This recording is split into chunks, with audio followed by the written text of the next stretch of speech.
अजितदादा पवार यांच्या निधनानंतर, अपघाती निधनानंतर मोठ्या राजकीय घडामोडींना सुरुवात झालेली आहे। मुख्यमंत्र्यांच्या वर्षा निवासस्थानी महत्त्वाची बैठक होते। छगन भुजबळ, सुनील तटकरे, प्रफुल्ल पटेल, धनंजय मुंडेंची उपस्थिती या बैठकीला आहे। उपमुख्यमंत्री पदासह अजित पवारांकडील खात्यासंदर्भात देवेंद्र फडणवीसांसोबत चर्चा होते। उपमुख्यमंत्री पदासाठी अजितदादा पवार यांच्या पत्नी सुनेत्रा पवारांचं नाव आघाडीवर आहे आणि या दृष्टीने आता घडामोडी घडत आहेत। सुशांत सावंत आपले प्रतिनिधी अधिक माहिती देत आहेत। सुशांत, भाजपच्या गोटात भाजपच्या दृष्टीने या बाबतीत काय घडामोडी चालत, कसा प्रतिसाद? कारण राष्ट्रवादीकडून आपल्याला कळते की मागणी होते, भाजपकडून काय प्रतिसाद आहे? प्रसन्न सर, आपण जर बघितलं असाल तर 12 वाजता राष्ट्रवादीचे प्रमुख नेते छगन भुजबळ असतील, सुनील तटकरे असतील, प्रफुल्ल पटेल असतील आणि धनंजय मुंडे याच वर्षा निवासस्थान, ज्या ठिकाणी मुख्यमंत्र्यांचं निवासस्थान आहे त्या ठिकाणी आलेले आहेत। आणि अर्थातच अजित पवार हे राज्याचे उपमुख्यमंत्री होते, त्यांच्याकडे अर्थ खातं होतं। राष्ट्रवादीकडून मागणी केली जाते की सुनेत्रा पवार यांना उपमुख्यमंत्री पद द्यावं, त्याचसोबत अर्थ खातं। अर्थातच प्रसन्न सर, बघितलं असाल तर अर्थसंकल्पीय अधिवेशन जे आहे ते फेब्रुवारीच्या 23 तारीखपासून सुरू होणार आहे। 6 मार्चला अर्थसंकल्प मांडला जाणार आहे, त्यामुळे अजितदादांकडे असलेलं अर्थ खातं नेमकं कुणाकडे जाणार याची देखील चर्चा आहे। मात्र जी आपल्याला भाजपच्या गोटातून आणि वरिष्ठ नेत्यांनी जी माहिती दिली त्यानुसार यावर्षीचं बजेट जे आहे ते मुख्यमंत्री देवेंद्र फडणवीस मांडू शकतात। त्याचं प्रमुख कारण हेच आहे की अजित पवार यांच्यानंतर बजेट कोण मांडणार? अर्थातच राष्ट्रवादीकडे तसा चेहरा आहे का अर्थ खातं जर त्याला दिलं तर? आणि देवेंद्र फडणवीस यांना अर्थ खात्याचा अनुभव आहे। यापूर्वी आपण बघितलं असेल तर एकनाथ शिंदे मुख्यमंत्री असताना देवेंद्र फडणवीस राज्याचे अर्थमंत्री होते आणि अवघे काही दिवस राहिलेत, त्यामुळे राज्याचा एकूण आर्थिक अहवाल जो आहे तो घ्यायचा आहे, आढावा घ्यायचा आहे आणि त्यानंतर बजेट मांडायचं आहे। अर्थातच आत्ता जी चर्चा सुरू आहे, जी आपल्याला खात्रीलायक सूत्रांनी दिली माहिती त्यानुसार लवकरच राज्याचं उपमुख्यमंत्रीपद अजित पवार यांच्या निधनानंतर अर्थ खातं आणि उपमुख्यमंत्रीपद रिक्त झालेलं आहे, त्यामुळे या उपमुख्यमंत्री पदावर काही चर्चा होते का हे बघणं महत्त्वाचं ठरणार आहे। मात्र जी भाजपच्या वरिष्ठ नेत्यांकडून जी माहिती मिळते त्यानुसार राष्ट्रवादी पक्ष जो निर्णय घेईल तो भाजप मान्य करेल, कारण अर्थातच उपमुख्यमंत्री पद जे आहे ते अजित पवार यांच्याकडे होतं, त्यामुळे सुनेत्रा पवार यांना उपमुख्यमंत्री करायचं असेल तर तसं पत्र पक्षाचे अध्यक्ष असतील, प्रदेशाध्यक्ष सुनील तटकरे मुख्यमंत्र्यांकडे देतील आणि त्यानंतर त्याला मान्यता दिली जाणार। मात्र आता जवळपास 1 तास झालेला आहे प्रसन्न सर। 12 वाजता सगळे नेते जे आहेत ते आले होते, त्यानंतर मुख्यमंत्र्यांच्या दालनात या तिन्ही नेत्यांची जी आहे ती बैठक आता सुरू असल्याची माहिती मिळते। प्रसन्न सर, धन्यवाद सुशांत तुम्ही दिलेल्या माहितीबद्दल। दरम्यान अजित पवार यांच्या निधनानंतर उपमुख्यमंत्रीपद कुणाकडे जाणार असा प्रश्न चर्चेत आलाय, त्यामुळे उपमुख्यमंत्री पदासाठी खासदार सुनेत्रा पवार यांच्या नावासाठी राष्ट्रवादीचे आमदार आग्रही आहेत। सद्यस्थितीत भाजपचे नेतृत्व देखील खासदार सुनेत्रा पवार यांच्याकडे उपमुख्यमंत्रीपद द्यायला राजी असल्याचं कळतंय। सुनेत्रा पवारांना उपमुख्यमंत्री करा अशी मागणी मंत्री नरहरी झिरवाळांनी केली, तर सुनेत्रा पवार पहिल्या महिला उपमुख्यमंत्री झाल्यास आनंदच होईल अशी प्रतिक्रिया काँग्रेस नेते विजय वडेट्टीवार यांनी दिली आहे। शेवटी काही झालं तरी ती पोकळी भरून निघणार जरी नसेल तरी हा गाडा जो आहे एवढा मोठा प्रपंच आहे राज्यभराचा, तो चालवण्याच्या दृष्टीनं कोणीतरी असावं आणि म्हणून जी समाजात एक चर्चा आहे का पवार फॅमिलीतून कोणीतरी पुढं आलं पाहिजे आणि त्याच्यात सुनेत्रा वहिनींना दादांच्या जागी त्या जेणेकरून एक सांत्वन होईल, एक ती जागा भरून निघेल आणि इतरांनी मार्गदर्शन केलं तर मला वाटतंय ह्या पद्धतीने हा सगळा गाडा पुढे चालण्याचा हे राहील, चालेल। विषयावरती आता बोलणं हे अमानुष आहे। जर कोणी हा विषय काढला असेल तर ते माणुसकी शून्य लोक आहेत, मग त्यांच्या पक्षातले मंत्री असतील किंवा आमदार असतील। त्या बाईने आपला पती गमावलेला आहे, कुटुंबाने एक कर्ता पुरुष गमावलेला आहे, तिच्या डोळ्यामध्ये अजून अश्रूच्या धारा वाहत आहेत। अशा वेळेला तुम्ही कोणी नेतृत्व करावं ह्याच्यावरती आता पत्ते आणि डाव खेळत असाल तर ते अमानुष आहे, म्हणजे त्याच्यावरती मी बोलणार नाही। आता हे जर उपमुख्यमंत्री होतील तर तो पक्षाचा आणि त्यांनी राष्ट्रवादी अजितदादा गटांचा निर्णय आहे, कोणाला मंत्री करावं कोणाला उपमुख्यमंत्री करावं, त्यांचं तसंही एक पद रिक्त आहेच मला वाटतं मंत्रीपद। आणि सुनेत्राताईंना जर ते उपमुख्यमंत्री होत असेल तर पहिली उपमुख्यमंत्री महिला होते आहे, त्याचा निश्चितच आम्हालाही आनंद आहे। सर्व एका महिलांना प्रथमतः पहिल्यांदा ही संधी उपमुख्यमंत्री पदाची मिळते आहे, नक्कीच एक चांगली गोष्ट होईल असं मला वाटतं। दरम्यान पवार कुटुंब लवकरच मोठा निर्णय घेणार असल्याची शक्यता आहे. राष्ट्रवादीच्या विलिनीकरणानंतर नेतृत्वाबाबत चर्चा होईल असं कळतंय. शरद पवार यांच्यासोबत चर्चा करून दोन्ही राष्ट्रवादी एकत्र येण्याबाबत 2 दिवसात निर्णय होणार असल्याची माहिती आहे. दोन्ही पक्ष एकत्र करण्याबाबत अजित पवारांचं कुटुंब शरद पवार यांच्यासोबत चर्चा करणार आहे. संदीप राजगोळकर आपल्याला अधिक माहिती देत आहेत. संदीप, एकत्र येण्याची चर्चा तर आपण ऐकलेली आहे, पण काही प्रश्न उपस्थित होत आहेत की याच्या टर्म्स अँड कंडिशन्स काय असतील. नेतृत्व शरद पवारांचं की सुनेत्रा पवारांचं, आणि मग अजित पवारांच्या नंतरचे नेते, त्यांचा अर्थात कुटुंबीय, या सगळ्यांचं स्थान, या सगळ्या बाबतीत काय अंदाज समोर येतोय? नाही प्रसन्न सर, आज किंवा उद्या पवार कुटुंबाची एक महत्त्वपूर्ण बैठक होऊ शकते आणि त्या कुटुंबातल्या सदस्यांकडूनच याचा अंतिम निर्णय घेतला जाणार आहे. मात्र त्यापूर्वी विलिनीकरण जे आहे ते आता पहिल्यांदा होणार असल्याचं आपल्याला समजतंय. दोन्ही राष्ट्रवादी एकत्र आलेले आहेत निवडणुकीमध्ये, आपल्याला यापूर्वी माहिती आहे. आणि आता विलिनीकरण पहिल्यांदा केलं जाणार आहे. त्यानंतरच नेतृत्वाबाबत जी चर्चा आहे ती केली जाणार आहे. आणि या सगळ्याचा अंतिम निर्णय जो आहे तो शरद पवार हे स्वतः घेणार आहेत. आता प्रश्न महत्त्वाचे हेच आहेत की विलिनीकरण झाल्यानंतर मग सत्तेत राहणार की सत्तेच्या बाहेर राहणार. कारण केंद्रात ही आपल्याला माहिती आहे आणि राज्यात तर महायुतीसोबतच होते आणि केंद्रात देखील ते आत्ता विरोधात आहेत आणि अजित पवारांचा पक्ष तिकडे त्यांना सपोर्टिव्ह आहे. त्यामुळे पूर्णपणे गणित राजकीय जे आहेत ती बदलू शकतात असं म्हणता येईल. कारण मंत्रीपदं जी आहेत किंवा जे आमदार आहेत राष्ट्रवादीचे ते हे सगळं मान्य करणार का? कारण शरद पवारांचा अंतिम निर्णय जो आहे तो राष्ट्रवादी अजित पवारांचे आमदार जे आहेत आणि मंत्री जे आहेत ते मान्य करणार का, हा प्रश्न आहे. ज्या वेळेला बंडखोरी झालेली होती किंवा पक्ष फुटलेला होता तेव्हा अजित पवारांसोबत अनेक आमदार गेलेले होते. त्यामुळे त्यांनी शरद पवारांचं नेतृत्व त्यावेळेला अमान्य केलेलं होतं. आज जरी काही नेते प्रसन्न सर बोलत असले की शरद पवारांनी आमची चूक लक्षात घेऊन आम्हाला पदरात घ्यावं असं जरी बोलत असले तरी इतर नेते तयार होतात का? मग यामध्ये प्रफुल्ल पटेल आणि सुनील तटकरे यांची देखील भूमिका महत्वाची असणार आहे. कारण दोन्ही पक्ष वेगवेगळे आहेत. दादा जर जिवंत असते तर 2 आठवड्यामध्येच विलिनीकरण झालं असतं का, असं काल किरण गुजर यांनी बोलताना पुढारी दिवशी सांगितलं होतं. त्या संदर्भातल्या सगळ्या कागदोपत्रीच्या प्रक्रिया त्या देखील पूर्ण करण्यात आलेल्या होत्या. त्यामुळे येत्या 2 दिवसात बारामतीमध्ये ह्या घडामोडी घडू शकतात आणि अंतिम निर्णय जो आहे तो मात्र शरद पवारच घेणार आहेत. धन्यवाद संदीप, तुम्ही दिलेल्या या माहितीबद्दल. काय होतंय लक्ष ठेवूयात आपण. अंतिम निर्णय शरद पवार घेणार आहेत, तर सुनेत्रा पवार यांची काय भूमिका असणार आहे. दरम्यान झेडपी जिल्हा परिषद निवडणुकांनंतर राष्ट्रवादीचं विलिनीकरण होण्याची शक्यता आहे. दोन्ही राष्ट्रवादी एकत्र येण्याच्या दिशेने हालचाली सुरू झाल्यात. अजित पवारांची अकाली एक्झिट आणि शरद पवारांच्या वयोमानामुळे दोन्ही राष्ट्रवादींपुढे नेतृत्वाचा प्रश्न निर्माण झाला आहे आणि त्यामुळे अजितदादांना अखेरचा निरोप देताच दोन्ही पक्षांच्या नेत्यांकडून पक्षीय विलिनीकरणाची चर्चा सुरू झाली. जिल्हा परिषद आणि पंचायत समित्यांच्या निवडणुका संपताच दोन्ही राष्ट्रवादींचं विलिनीकरण होईल असे संकेत देण्यात आले. राष्ट्रवादीचं विलिनीकरण व्हावं अशी भावना दोन्ही पक्षातील नेते, आमदार, खासदार आणि मंत्र्यांनी व्यक्त केली. चर्चा म्हणून नव्हती, पण आपण पाहतो का जे नगरपालिका, जिल्हा परिषदेची जी इलेक्शनं झाली त्याच्यात अनेक ठिकाणी अनेक बैठका झाल्याचं आपल्याला ऐकायला मिळालं आणि तशा पद्धतीची पावलंही त्या ठिकाणी पडत होती. का खूप साऱ्या ठिकाणी एकदम टोकाचा विरोध असेल, तिथंच तुतारी आणि घड्याळ लढलं. आता काही जागेवर तर निव्वळ घड्याळच लढवलं आहे आणि तिथं पवारसाहेबांनी सपोर्ट केला आहे. जसं दुसरे दादा नाही होऊ शकत, तसं पवारसाहेब आहेत. त्यांना माहीत आहे का हे सगळे आता पोरके झाले, तर आमच्या चुका जरी झाल्या असतील तरी आम्हाला पदरात घेतील अशी आमची भावना आहे.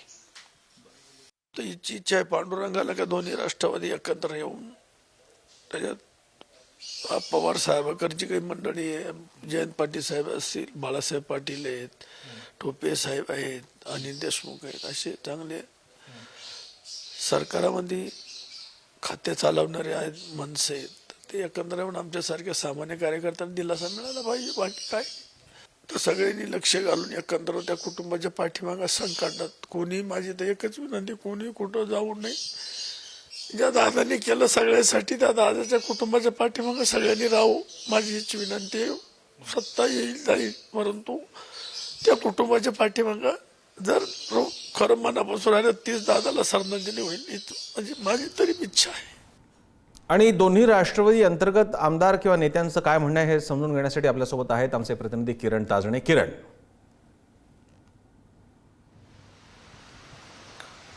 प्रसन्न सर, आपण ज्या नाशिकच्या 2 आमदारांचा आणि त्यात एक मंत्री आहेत त्यांच्या प्रतिक्रिया ऐकल्या, त्यासोबतच अन्य नाशिकमधील काही आमदार आहेत त्यांच्याशी बोलल्यानंतर आमदारांच्या मनामध्ये आता नेमकं काय चाललंय, त्यांचा काय सूर आहे तो एकूणच आता नेमकं पुढे काय होणार, अजितदादांच्या नंतर नेतृत्व कोण करणार, असे वेगवेगळे प्रश्न आहे. आणि यामध्ये प्रामुख्यानं डिसेंबर महिन्यातच विलिनीकरणाचा जो मुद्दा होता तो चर्चेला गेलेला होता, अशा स्वरूपाची माहिती त्यांच्याकडनं मिळते.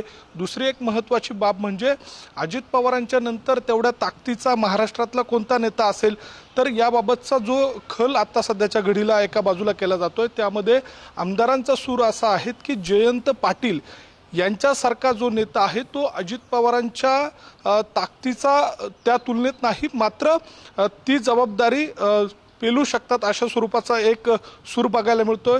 अन्य दुसरा पर्याय देखील असू शकतो, मात्र अशामध्ये राज्यातील जबाबदारी जी आहे ती शरद पवार यांच्याकडनं जयंत पाटील यांच्याकडे दिली जाऊ शकते, अशा स्वरूपाचा सूर बघायला मिळतोय. दुसरी एक महत्त्वाची बाब म्हणजे तर मग सुनेत्रा पवारांचं जे नाव उपमुख्यमंत्री पदासाठी ज्या आमदारांकडनं घेतलं जातोय, मग त्यांचं काय होणार, तर सुनेत्रा पवार ह्या आता राज्यसभेच्या खासदार आहेत.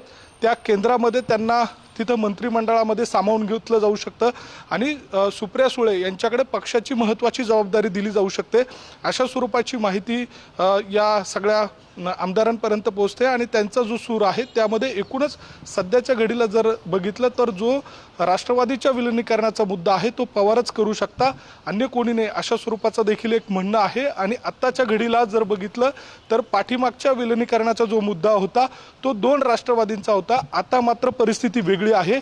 ज्या चर्चा केल्या गेलेल्या आहेत त्या अजित पवारांसोबतच्या केल्या गेलेल्या आहेत आणि त्यामुळे अजित पवार नाही आहेत. त्यामुळे विलिनीकरण करताना यामध्ये सगळ्यात महत्त्वाची जबाबदारी ही शरद पवार घेतील, अशा स्वरूपाचं माहिती मिळते. आणि त्या सगळ्या अनुषंगानं जे राज्यातलं नेतृत्व आहे ते जयंत पाटील किंवा अन्य एखादा त्या तुलनेतला जो महत्त्वाचा नेता असेल तो होऊ शकेल, अशा स्वरूपाचं एकूणच चित्र बघायला मिळू शकतं. आणि या सगळ्या काळामध्ये जातीय समीकरण देखील बघितलं जाऊ शकतं आणि त्या तुलनेनं आता नेमका विलिनीकरणाचा मुद्दा असेल आणि नेत्यांची जबाबदारीचा मुद्दा असेल तो असा आता कशा पद्धतीने पुढे जातो हे बघावं लागणार आहे. धन्यवाद किरण, तुम्ही दिलेल्या या माहितीबद्दल. दोन्ही राष्ट्रवादींनी एकत्र यावं, दुभंगलेली मनं एकत्र व्हावीत, असं काँग्रेस नेते विजय वडेट्टीवार यांनीही म्हटलंय. तर आता याबाबत चर्चा करणं योग्य नाही, अशी प्रतिक्रिया शिवसेना उद्धव बाळासाहेब ठाकरे पक्षाचे खासदार संजय राऊतांनी दिली आहे. असं आहे की तो त्यांचा अंतर्गत प्रश्न आहे, राष्ट्रवादींनी एकत्र यावं न यावं.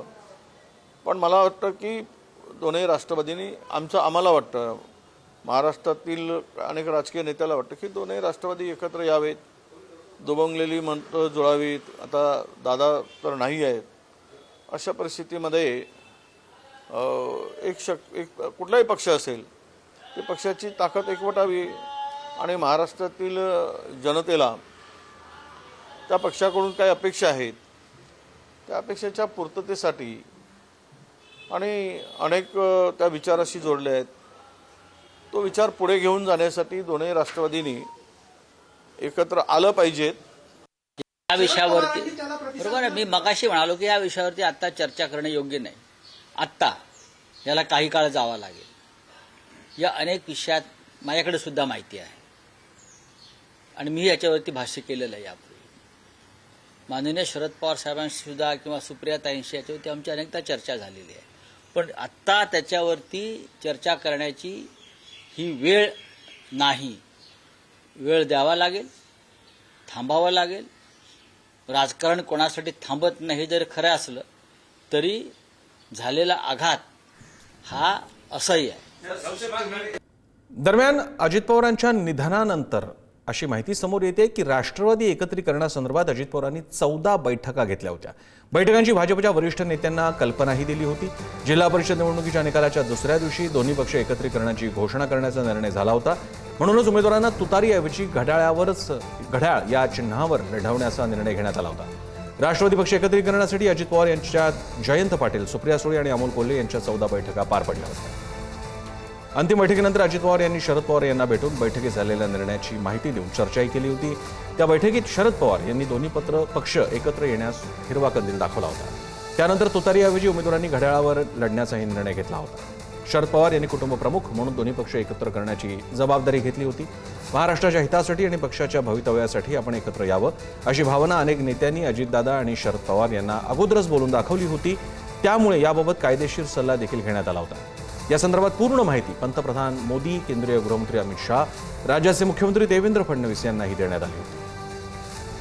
आपल्या सोबत या बाबतीत बोलण्याकरता आहेत दिल्लीहून आमचे प्रतिनिधी शिवाजी काळे आणि पुढारीच्या मल्टीमीडिया एडिटर मृणालिनी नारिवडेकर. पहिल्यांदा शिवाजी काळेंकडे जाऊयात. शिवाजी, दिल्लीकडून या सगळ्या घडामोडींकडे कसं बघितलं जात होतं?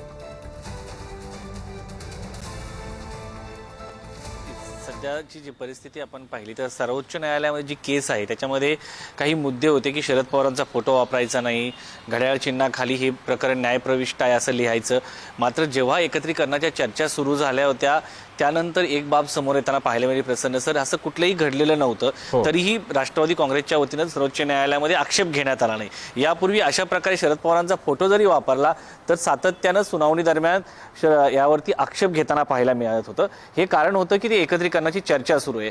चर्चा सुरू असताना जे मुद्दे समोर येत होते खास करून की पक्षाचं नेतृत्व कोणाकडे असणार आहे एक मुद्दा, आणि दुसरं म्हणजे एकत्रीकरण होणार याचा अर्थ ते एनडीएमध्ये सहभागी होण्यास त्यांचा सहमती होती. या संदर्भामध्ये भाजपच्या वरिष्ठ नेत्यांशी चर्चाही झाली होती. आता प्रश्न जी गणितं बदललेली आहे त्याच्यामध्ये प्रफुल्ल पटेल यांचं राष्ट्रीय अध्यक्षपदी नाव सध्या चर्चेत येत आहे. मात्र राज ठाकरे यांनी मध्यंतरी असं म्हटलं होतं की राष्ट्रवादी काँग्रेस हा एक आमदारांची मुळी आहे आणि त्याला पवार नावाची दोरी बांधून ठेवते. आता लिगसी जी येणार आहे अजित पवार यांच्यानंतर किंवा राष्ट्रवादीची लिगसी ही पवार नावाशी जोडली गेलेली आहे.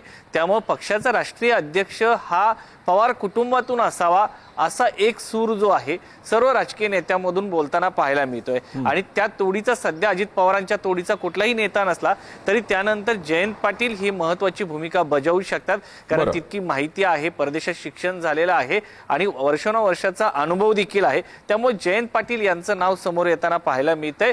मात्र त्याच्या व्यतिरिक्त दुसरं नाव ज्या पद्धतीने असं सांगितलं जातंय की राष्ट्रीय कार्याध्यक्ष म्हणून प्रफुल्ल पटेल राहिलेले आहेत आणि त्यानंतर राष्ट्रीय अध्यक्षानंतर त्यांचं नाव समोर येणं अपेक्षित आहे अशी चर्चा आहे. पण प्रफुल्ल पटेल हे तितकेसे मराठमोळे म्हणून ओळखले जात नाही, भले ते भंडारा गोंदिया परिसरातून असले तरी. मात्र जनमानसातला आधार असलेला आणि अजित पवार यांच्यानंतर जी सहानुभूती निर्माण झालेली आहे ती खास करून ती पवार कुटुंबियांच्या भोवतीच मिळू शकते.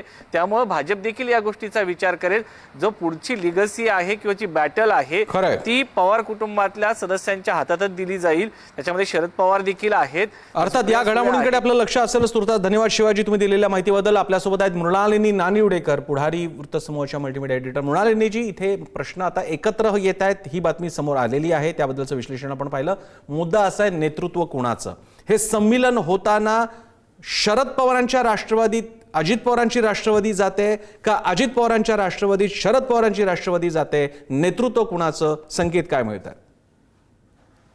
अतिशय महत्वाचा प्रश्न आहे हा.